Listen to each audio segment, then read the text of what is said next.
Hello, I'm Lelda Smits for the Finance News Network, and joining me from RBS Morgans is its Chief Economist and Director of Strategy, Michael Knox.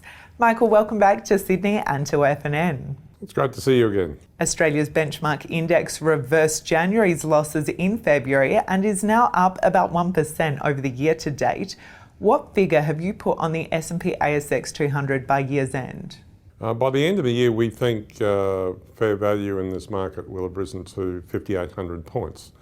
In the middle of the year, we think that fair value is around about 5,500 points.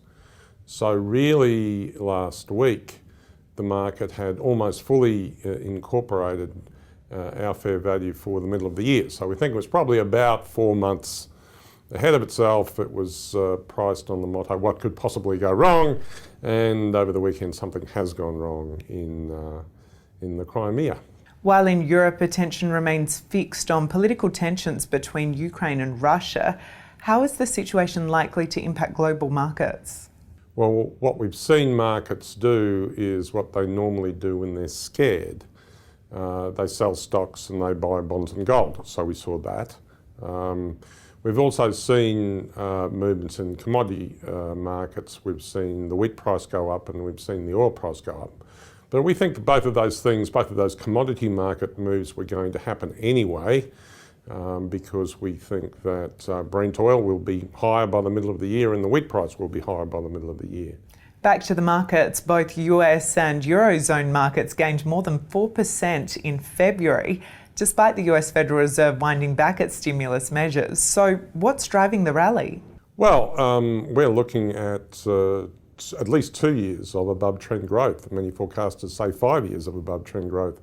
We've had flat growth in the US economy since 2008, or below trend growth rate.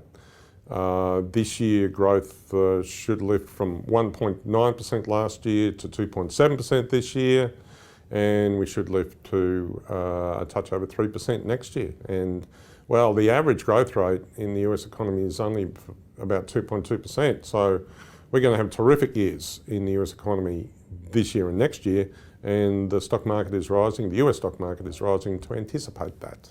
Now, a sell-off in emerging market assets hit the headlines earlier this year. To what extent do you believe the problems have abated, or will they come back to bite global markets? I think it's a major problem. I think as we move through the year, particularly in the second half of the year, because the US economy will be so strong, there'll be a lot of capital inflow back into the US economy. So countries that have been running structural budget deficits like India, like Turkey, like South Africa, like Brazil, are going to be in much worse trouble at the end of this year than they were at the end of last year. And I think what we saw last year was just a curtain raiser for the major price action, particularly in currencies, which we'll see in the second half of this year. So, Michael, how might a potential emerging market crisis impact the gains that you're forecasting for US markets? Well, I think it'll make the ride, it'll still be a good ride, but it'll make the ride much scarier because many people have put aside this risk of emerging market adjustment, and I think they're not taking it seriously enough. Michael Knox, thank you for your insights and outlook today. Thank you.